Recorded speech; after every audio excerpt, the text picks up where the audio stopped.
Emily and James, after years of trying, finally learn they are expecting a healthy baby boy. However, the joy of this news is quickly tempered by lingering resentments and a tense conversation. As they leave the hospital, they encounter James's formidable mother, foreshadowing future challenges in their relationship. Would James be able to navigate the minefield of her mother's disapproval while simultaneously rebuilding his relationship with Emily? How would the news of the baby, a symbol of hope and renewal, be overshadowed by the impending family drama? And most importantly, could Emily and James overcome their past hurts and build a strong foundation for their family, despite the looming shadow of his mother? "Mom," James yelled. Emily couldn't help but let out a small snort. She could sense the flash of terror in this grown man's body at the sound of Linda Taylor saying his full name. "What are you doing here?" James asked. "James Taylor, you have a lot of explaining to do," Linda hissed. It was nearly 3 a.m., and Linda looked impeccable. She was in light gray cashmere sweats, her gray hair pulled back into a low bun. Her pearl earrings glinted against the fluorescent lights. She looked every bit of the class and wealth she was born into. "Linda," said another voice. James' father, Mark, exited the elevator. "Linda, you left me on the ground floor," he said, walking over. "I wanted to catch this swine before he ran off," Linda barked. "Mom," James said, "you're making a scene." "Oh, I'm making a scene?" Linda yelled. "Guess who called me this afternoon about your little scheme? How could you?" "Mom, I don't get how you're so upset over this. It's my life," James argued before Linda cut him off. "Your life? Just your life?" she screeched exasperatedly and started to hit him with her purse. "Linda, calm down," Mark said, grabbing his wife. "Dave will kill us for making a scene." "James, your mother and I are not happy with the decisions you've been making," Mark said sternly. "Dad, it's been a long night," James said. "I would like to get Emily home." No, we need to talk now," Linda yelled against Mark's arms. Emily knew there was no fighting Linda when she was in fight mode. "Maybe we could step inside the room," Emily suggested. James groaned.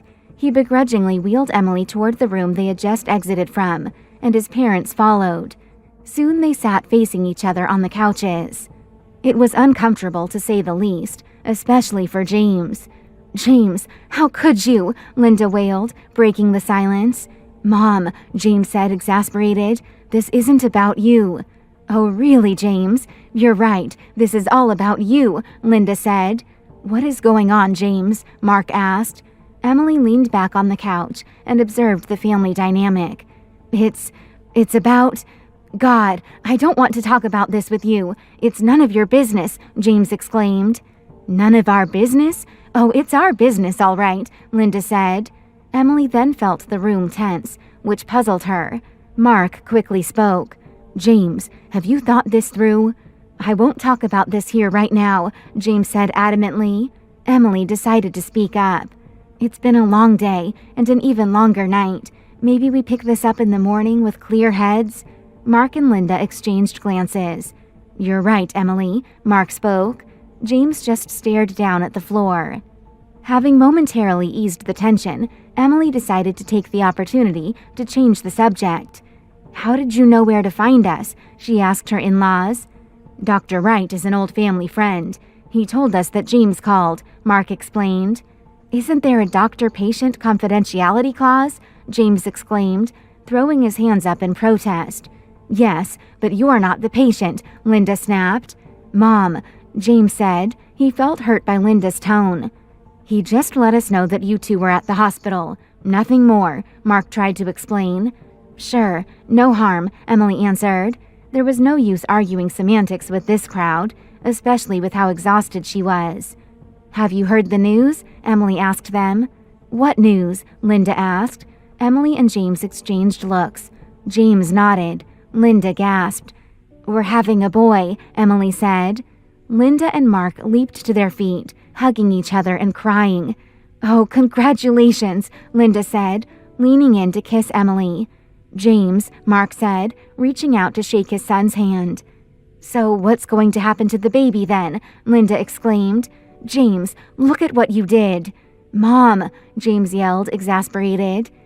If you can't do the time, don't commit the crime, Linda said with her nose in the air. That's true, Emily agreed. James said. Come on. Emily shrugged. She let out a yawn. You must be exhausted, Mark said. We'll let you two go, but tomorrow, James, you're coming into my office. Yes, sir, James said glumly. Linda turned to Emily. If you don't mind, I'd like a word. It'll be quick. Emily was curious what her mother-in-law could want to say to her, but regardless, Linda was not someone you could say no to in any circumstance. Sure, Emily said. Mark and James stood up to head outside as James side-eyed the woman on the couch. Yell if you need me, James said to Emily as he left. James Taylor, Linda replied sternly, shaking her head. What's going on, Linda? Emily asked once Mark and James left. The tension in the room hung thick as the night air. Linda leaned closer to Emily, her eyes gleaming with a mixture of concern and disapproval. What secrets is Linda hiding about James? What did Dr. Wright actually tell Linda and Mark? What does Linda intend to do to prevent James from ruining his life? How will Emily react to Linda's revelations? Will this family drama derail James and Emily's happiness? If you're wondering what happens next, download the Pocket FM app now and listen to the exciting episodes of Sweet Little Lies.